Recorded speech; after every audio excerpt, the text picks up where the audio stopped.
What if the woman you cannot have is the greatest gift I have ever given you? What if her silence is not cruelty but mercy? You see a closed door.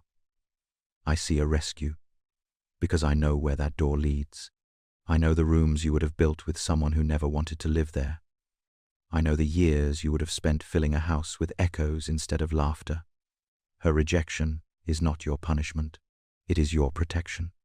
And the sooner you understand that I speak through absence as clearly as I speak through presence, the sooner you will stop mourning what was never yours to hold. Stay with me, because what I am about to share with you has the power to change the entire trajectory of your life. Not just your relationships, not just your understanding of love, but your understanding of yourself, of who you are, of what you deserve, of what has been available to you this entire time while you were looking in the wrong direction. You clicked on this video because something inside you recognized the title. You have lived it. You are living it right now. There is a woman somewhere in your mind who takes up more space than she has earned. A woman who responds to your messages hours later, or not at all. A woman who keeps you at arm's length while you keep reaching. A woman whose attention you crave like water in a desert, even though she has shown you, again and again, that she is not your oasis, and you cannot stop thinking about her. You have asked yourself why. You have wondered if something is wrong with you. You have replayed conversations looking for clues, analyzed her words for hidden meanings, convinced yourself that maybe, just maybe, if you say the right thing, do the right thing, become the right version of yourself, she will finally see you the way you see her, but she will not. And deep down, you already know this. You have known it for a while. The problem is not your knowledge. The problem is your heart refuses to accept what your mind already understands. So let me speak directly to your heart now.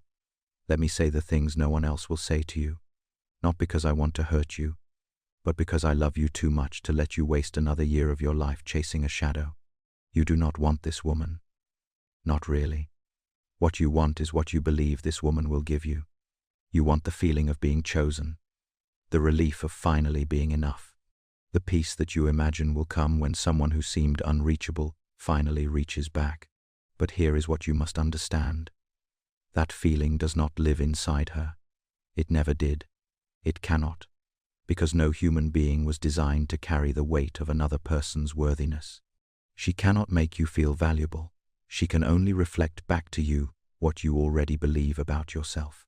And right now, what you believe about yourself is that you are not enough unless someone proves otherwise. This is why you chase women who do not chase you. Not because they are special, not because they are more beautiful or more interesting or more worthy of your attention than women who would gladly receive your love. You chase them because their distance confirms what you secretly believe. That love must be earned, that attention must be won, that you are only as valuable as your ability to convince someone who is not convinced.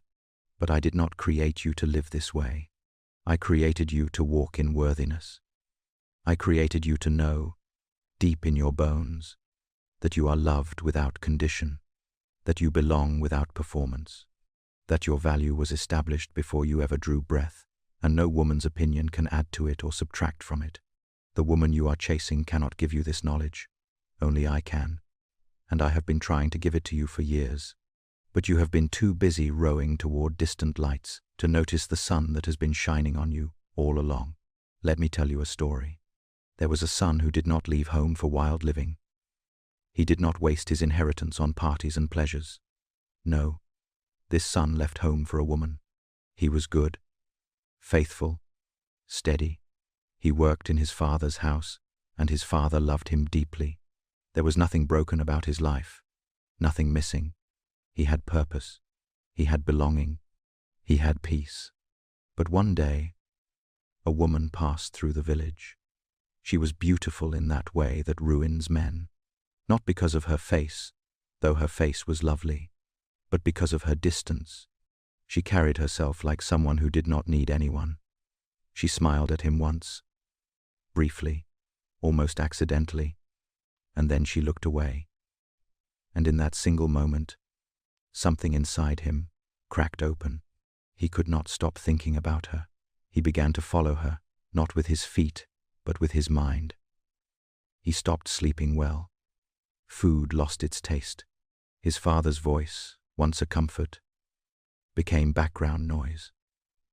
Everything in his life became about earning one more glance from this woman who had given him nothing but a passing smile. He sold his inheritance. He told his father he needed to find his own way. He traveled to the city where she lived. He brought her gifts she had not asked for. He wrote her letters she did not read. He stood outside her door for hours, hoping that if she just saw how devoted he was, she would finally understand. And she never came to the door. Days turned to weeks. Weeks turned to months. His money ran out. His pride crumbled. He found himself sleeping in alleys, eating scraps, wondering how his life had fallen apart so completely. And the worst part was not the poverty. The worst part was that even now, even after everything, he still thought about her. He still wondered if maybe tomorrow would be different. One night, starving and alone, he finally asked himself a question he had been avoiding for a very long time. What am I doing here? And in the silence that followed, he heard my voice, not in thunder, not in spectacular vision, just a quiet knowing that rose up from somewhere deeper than his thoughts. You left a father who loved you to chase a woman who does not know your name. Come home. And he wept. Not because I had scolded him, but because he finally saw the truth. He had traded everything real for something that was never real at all. He had abandoned genuine love in pursuit of a feeling he thought this woman would provide, and she never had it to give. He went home. And his father, who had never stopped loving him, never stopped watching the road, ran to meet him before he even reached the gate. Now let me ask you something, and I want you to answer honestly, even if the answer is uncomfortable. Are you that son? You may not have sold your inheritance, but have you sold your peace? Have you traded nights of rest for nights of wondering? Have you given your attention, your energy, your hope to someone who has not asked for any of it and does not want it? You may not have left your father's house, but have you left the truth of who you are? Have you abandoned your sense of worth and wandered into a far country of obsession, believing that her attention would bring you home to yourself? If you recognize yourself in this story, then hear me now. The road back is not as long as you think. You do not need to earn your way home. You do not need to become someone different. You simply need to turn around. I am not standing at the end of your journey, arms crossed, waiting to see if you measure up. I am running toward you right now, the way that father ran toward his son, before you have fixed anything, before you have figured anything out, while you are still covered in the dust of your wrong directions. Come home. Let me tell you another story, because I want you to understand this from a different angle. There was a fisherman who saw a light on a distant shore. Night after night, he rowed toward it. The waves fought against him. The wind tore at his sails. His hands bled against the oars. But he kept rowing, because he believed that light was calling him. He believed that if he could just reach it, he would finally feel like he belonged somewhere. One night, when he was exhausted and close to giving up, an old man appeared in his boat. The fisherman did not know where the old man had come from, but he was too tired to be afraid. "Why do you chase that light?" the old man asked. "Because it is beautiful," the fisherman said. "Because I believe if I reach it, I will finally feel complete. I will finally know that my life has meaning." The old man was quiet for a long moment. Then he said something that changed everything. "That light is a reflection. It is the moon upon the water. You have been chasing something that does not exist where you think it does. Every time you get close, it moves, because it was never solid to begin with. The light you are looking for is not ahead of you, it is above you. It has always been above you. You cannot reach it by rowing forward. You must look up." The fisherman stopped rowing. For the first time in years, He lifted his eyes from the water's surface, and there it was, the moon, full and bright and steady. It had been shining on him the entire time, illuminating his boat, lighting his path, present, even when he was too focused on the reflection to notice the source. You are that fisherman. The woman you have been chasing is a reflection. She is the moon upon the water of your longing. Every time you think you are getting close, she moves, not because she is playing a game, but because she was never solid to begin with. Not for you. The love you see in her is a reflection of the love you are looking for, but she is not the source of that love. I am, and I have been shining on you since before you were born, but you have been so focused on the reflection that you have missed the reality. Look up. There is another part of this story I want you to understand, because it is not just about where you are looking. It is about what happens inside you when you look in the wrong direction for too long. The fisherman who rowed toward the reflection for all those years did not just waste time. He lost something. His arms grew tired from rowing against waves that were never meant to be his battle. His eyes grew strained from staring at something that shifted every time he got close. His heart grew heavy with the weight of hope deferred. By the time the old man appeared in his boat, the fisherman was not just lost. He was exhausted, depleted, hollowed out by years of effort that produced nothing. And I wonder if that is where you are right now. Not just confused about this woman, not just uncertain about what to do next, but genuinely exhausted, worn down by the weight of wanting someone who does not want you back. Tired in a way that sleep does not fix, because the tiredness is not in your body, it is in your soul. If that is you, I want you to hear something. You do not have to row anymore. You can put down the oars. You can let the boat drift. You can stop fighting against waves that were never your battle to fight. I know you are afraid that if you stop rowing, you will float backward, that you will lose whatever progress you think you have made. That stillness feels like giving up, but stillness is not giving up.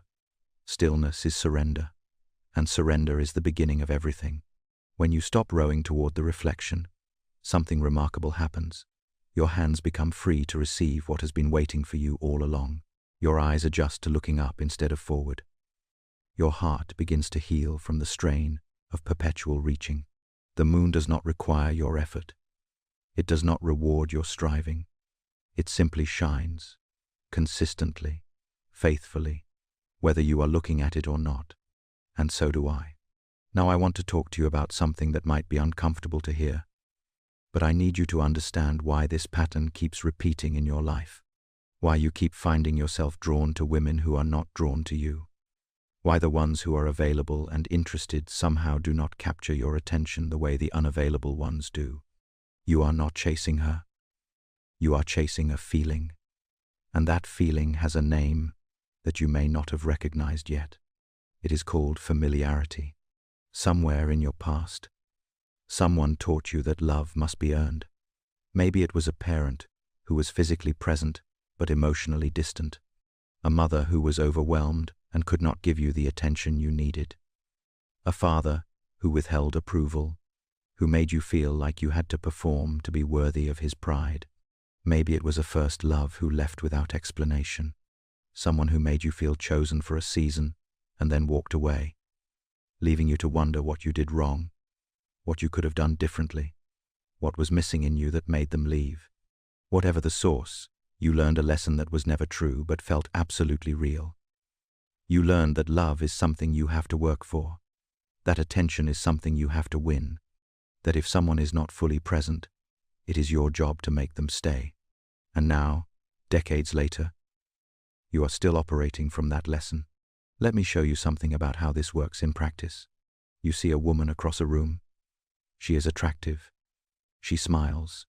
She seems warm, open, interested, and something inside you shuts down. Not because she is not beautiful, not because there is anything wrong with her, but because her openness triggers your suspicion. If she is this available, you think, there must be something I am not seeing. There must be a catch. So you look elsewhere. And that is when you notice the other woman. the one in the corner who has not looked at you once, the one whose body language says she does not need anyone, the one who seems utterly unimpressed by everything and everyone, and suddenly you are alive. Your heart beats faster. Your mind starts racing. You begin to strategize. How can I get her attention? What do I need to say? What version of myself do I need to become to make her notice me? Do you see what happened there? The available woman offered you a gift, and you refused it.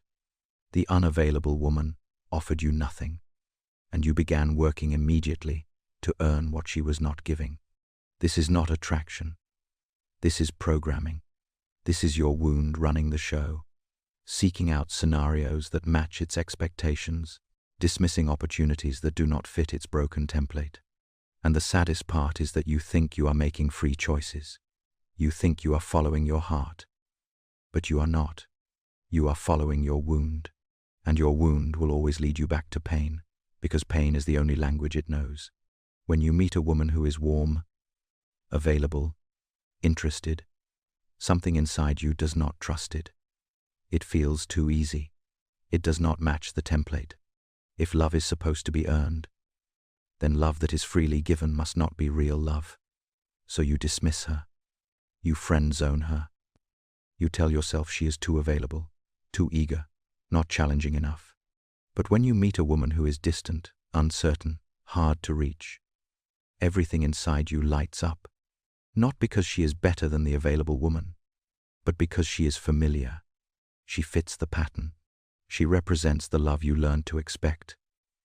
Love that must be chased, earned, proven worthy of. But here is what I need you to see. Familiar does not mean healthy. Familiar does not mean right. Familiar only means that it matches what you have known, and what you have known has not served you. The woman who is available is not available because something is wrong with her. She is available because she is healthy, because she knows her worth, because she has done the work to be able to offer love freely without needing you to perform for it. And you have been rejecting her because you do not yet believe that you deserve love that does not need to be earned. This is the wound. This is what drives the chase. And until you heal it, you will keep repeating the pattern. You will keep finding yourself drawn to unavailable women. You will keep mistaking difficulty for value. You will keep believing that if it does not hurt, it must not be real. But I am telling you today that this is a lie you have believed for so long that it feels like truth, but it is not. Real love does not make you prove yourself. Real love sees you clearly and chooses you anyway. Real love does not keep you guessing. Real love arrives, and when it arrives, you will know. Not because it is difficult, not because it makes you anxious, not because you have to fight for it every day. You will know because it feels like rest, like coming home after a long journey, like finally putting down a weight you did not even realize you were carrying. That is what awaits you on the other side of healing. That is what becomes possible when you stop chasing shadows and start walking toward light. Now let me speak to the fear underneath all of this, because there is a fear you have not named, a fear that keeps you chasing women who cannot love you back. You are afraid that if you stop chasing, you will be alone forever.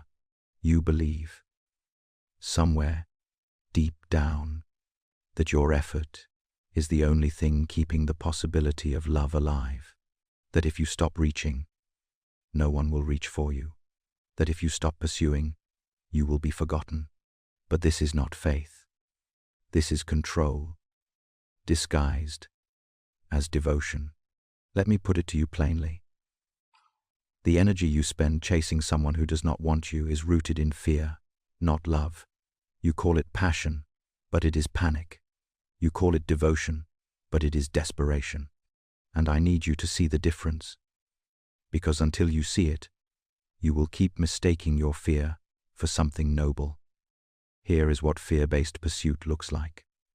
You check your phone constantly, hoping she has replied. Your mood depends entirely on her responsiveness. You analyze her words for hidden meaning because you cannot accept them at face value. You make excuses for her lack of interest because acknowledging it would mean confronting your own fear of being alone. Here is what love-based pursuit looks like. You express interest clearly, without games or manipulation. You respect her response, whatever it is. You do not take her distance personally because your worth does not depend on her interest. You can walk away with your dignity intact because your identity does not shatter when she says no. Do you see the difference? Fear-based pursuit is about getting. Love-based pursuit is about giving. Fear-based pursuit asks, what can she do for me? Love-based pursuit asks, what can I offer her? Fear-based pursuit clings and grasps and suffocates. Love-based pursuit opens its hands and trusts. You are trying to force outcomes because you do not trust that I have good things in store for you. You are trying to manufacture love because you do not believe that love will find you on its own. But I want you to consider something. Every moment you spend chasing a woman who does not want you is a moment you are unavailable to the woman who does. Every ounce of energy you pour into convincing someone who is not convinced is energy you cannot give to building something real. Your obsession with the wrong woman is blocking your availability to the right one. You think you are fighting for love, but you are actually standing in its way.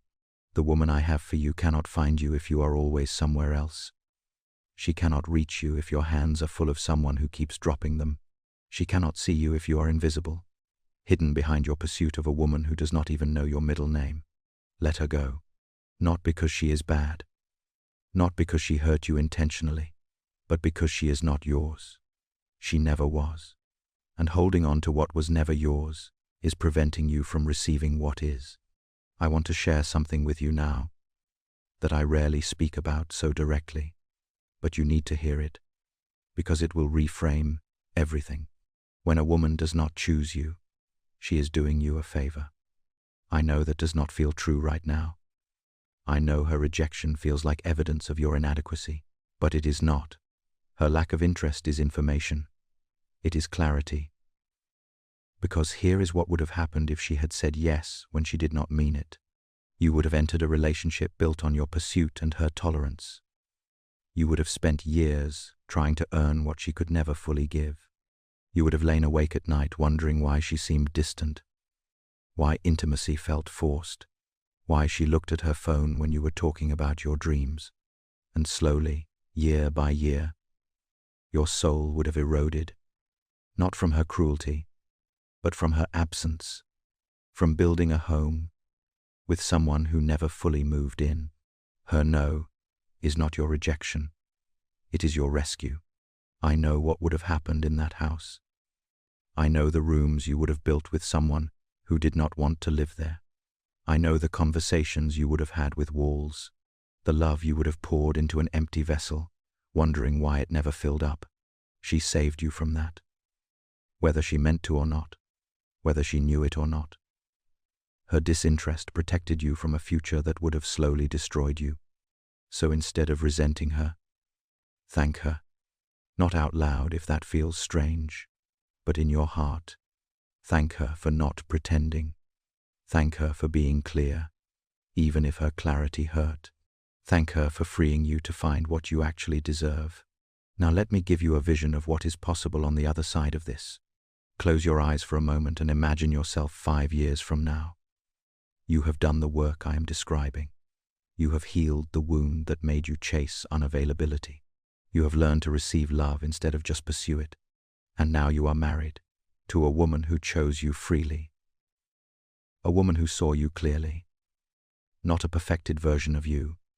Not the you that you showed her to earn her approval, but the real you, the flawed and growing and trying you. And she said yes. Not because you performed well enough. Not because you waited long enough, but because she recognized something true, and she wanted to be part of it. Feel what that would feel like. There is rest in that house. There is peace in that bedroom. When you come home from a hard day, she wants to hear about it. When you share your dreams, she leans in. When you reach for her, she reaches back. On Sunday mornings, you wake up slowly. There is no anxiety. There is no wondering where she is or who she is with. There is just her, beside you, present. You make coffee together. You laugh about something small. And there is this feeling in your chest that you cannot quite name, but if you had to, you might call it safety. You might call it home. Your children watch the two of you and learn what love looks like. Not grasping, desperate love that exhausts everyone it touches, but steady, choosing, present love that makes a house feel like a sanctuary. This future is possible for you. It is not a fantasy. It is the natural result of a man who healed his wounds and learned to receive what he deserved. Now imagine the opposite. Imagine you succeeded in winning the woman who ignored you. Imagine your persistence finally broke through and she gave you a chance. Not because she wanted to, but because she got tired of saying no, and now you are married to someone who was never sure. Feel what that would feel like. There is proof in that house. Constant proof. Every day is another performance. Every conversation is a subtle audition. You can never fully rest because somewhere in the back of your mind, you know the truth. She did not choose you. She settled for you. And that knowledge poisons everything. You catch her staring out the window and wonder if she is thinking about someone else. You notice when she does not laugh at your jokes and wonder if she ever really found you funny.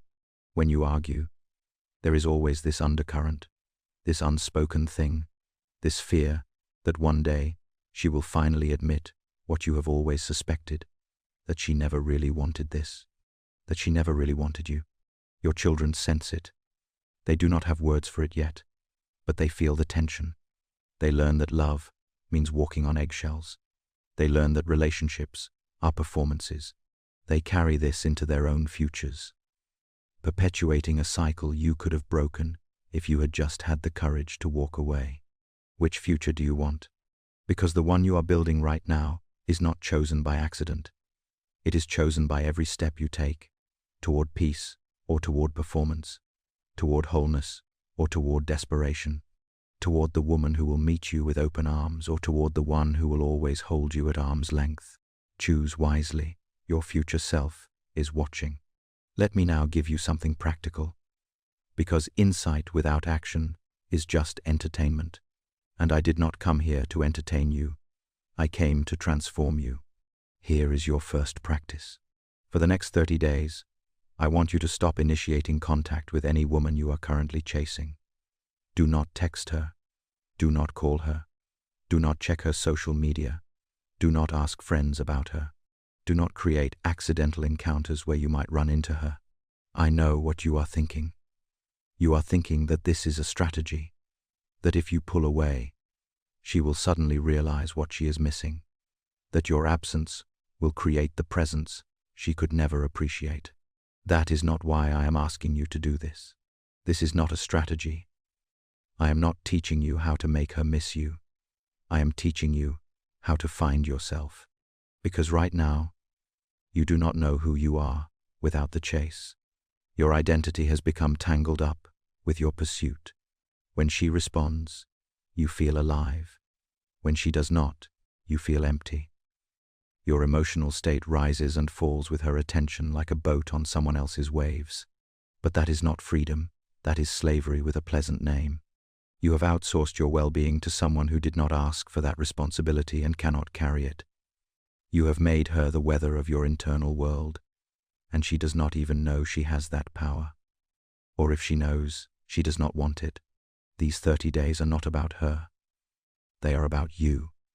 They are about discovering that you can survive without her attention, that you can have a good day that has nothing to do with whether she texted back, that your peace is not hostage to her moods. It will be hard. I will not lie to you about that. The first week will feel like withdrawal, because that is exactly what it is. You have become addicted to the hope she represents, and cutting off that supply will create a void. You will feel the emptiness that was always there, the emptiness you were using her to avoid. But that emptiness is not your enemy. It is your invitation. It is showing you where the healing needs to happen. It is revealing the wound that drove you to chase in the first place. Every time you feel the urge to reach out to her, I want you to reach out to me instead. not in religious performance, not reciting prayers you do not mean. Just talk to me.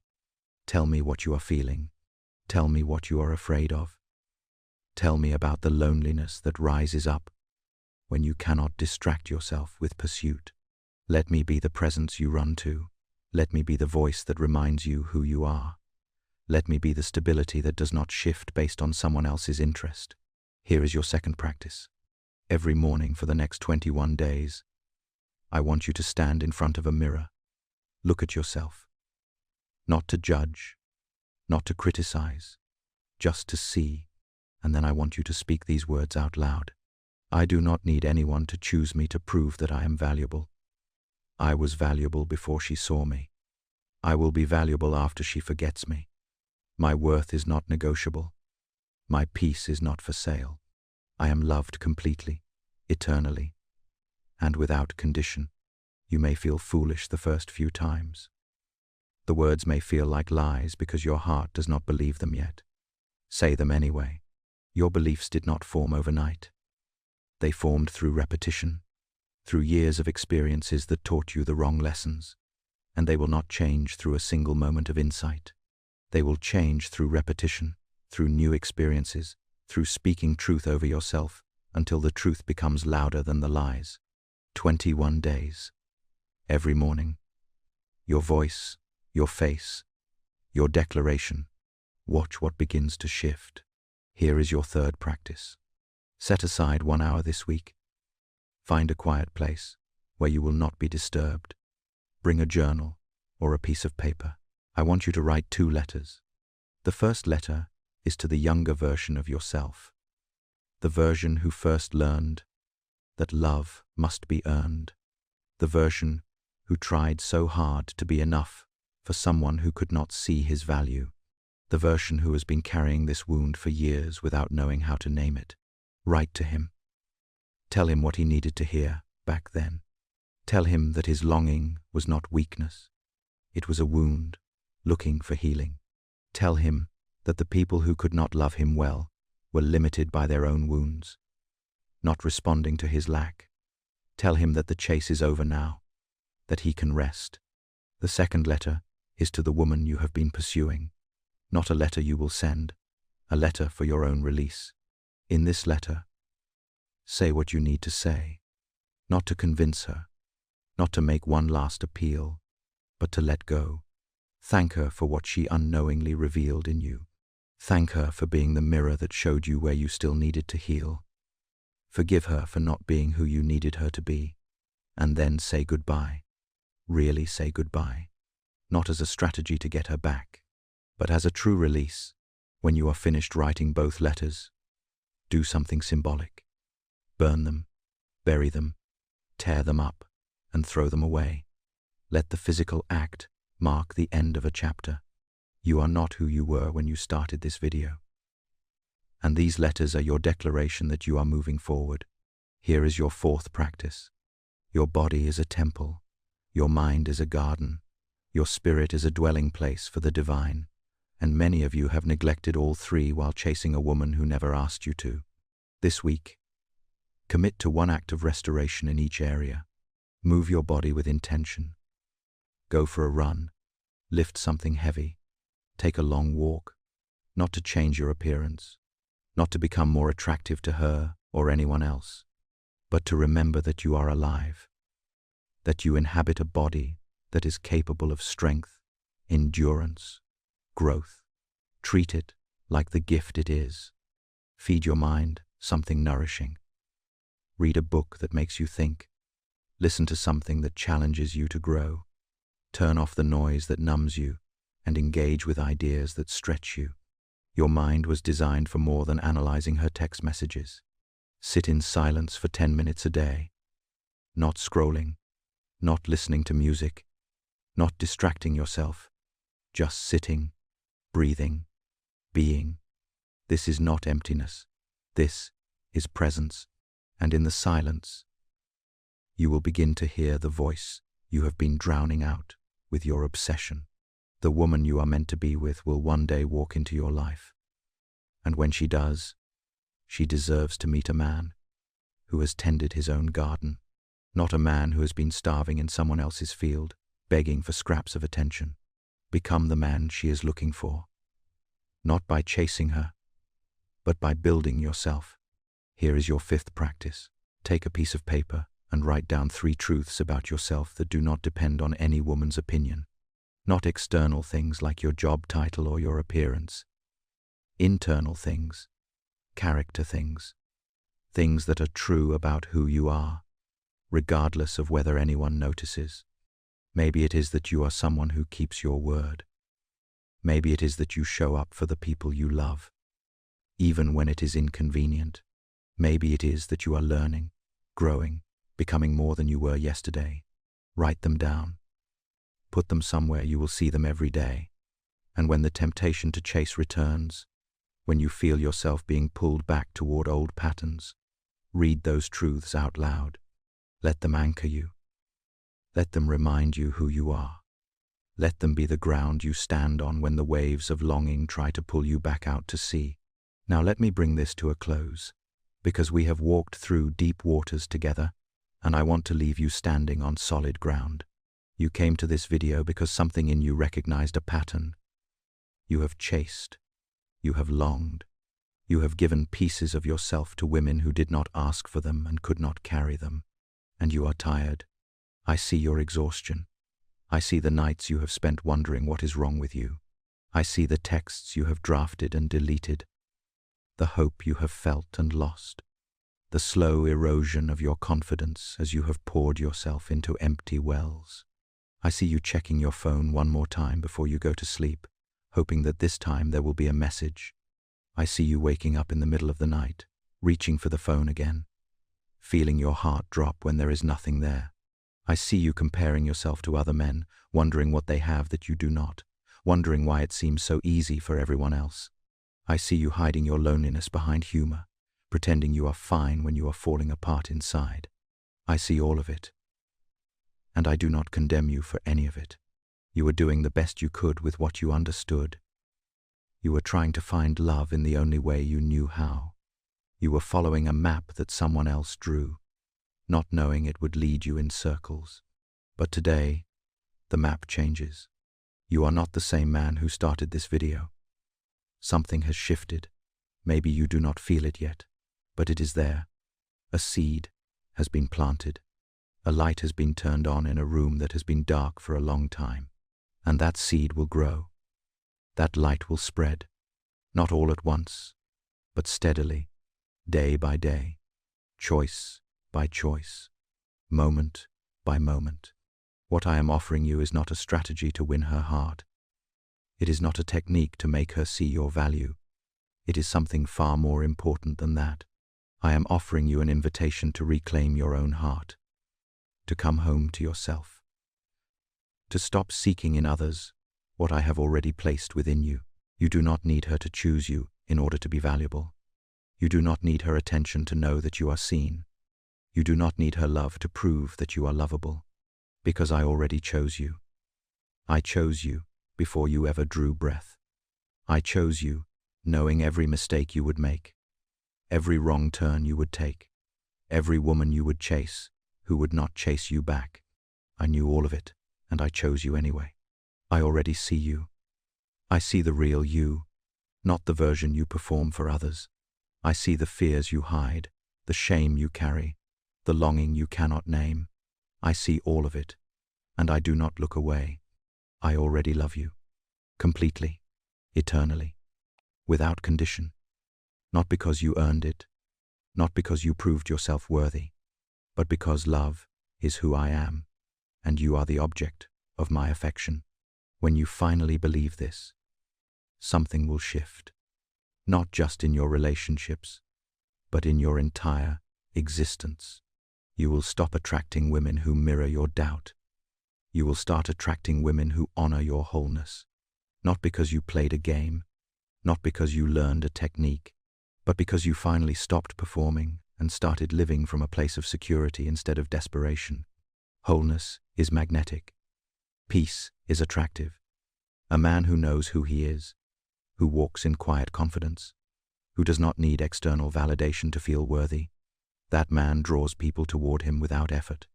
Because people are hungry for what he has, and what he has is exactly what you can have, if you will receive it. Hear these words now. Let them land in the deepest part of you, the part that has been hurting for so long, the part that has been chasing for years, the part that just wants to rest. You are not broken. You have simply been building in the wrong place. You are not unloved.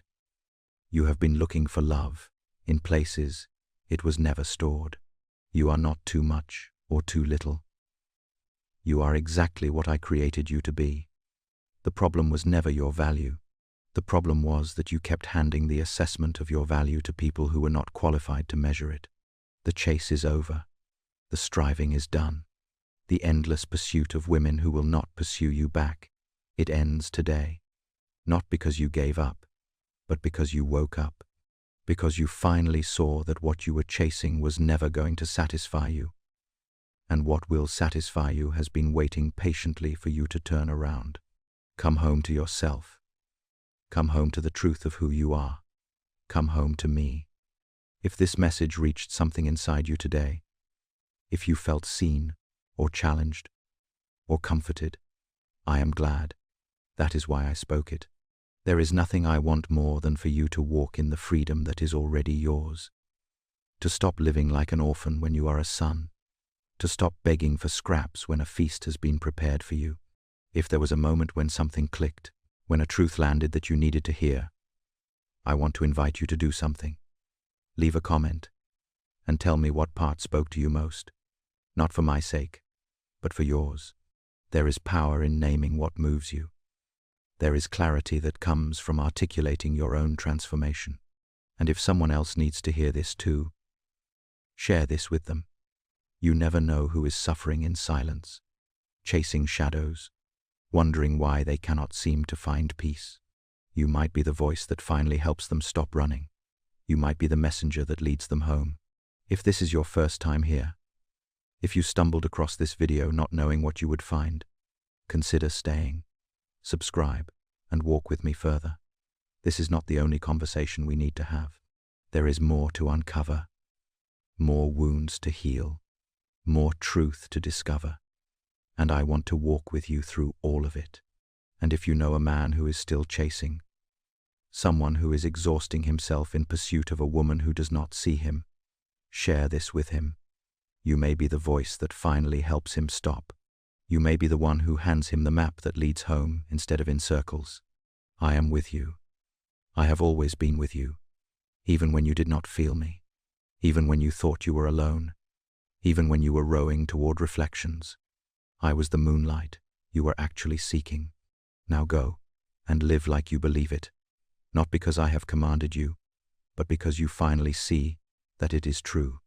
The woman who is meant for you exists. She is out there somewhere, living her life, becoming the person she is meant to become. And one day, your paths will cross. Not because you chased her down, not because you convinced her to give you a chance, but because two whole people recognized something true in each other and said yes. That day is coming. But it will not come while you are exhausted from chasing shadows. It will not come while your hands are full of someone who keeps letting go.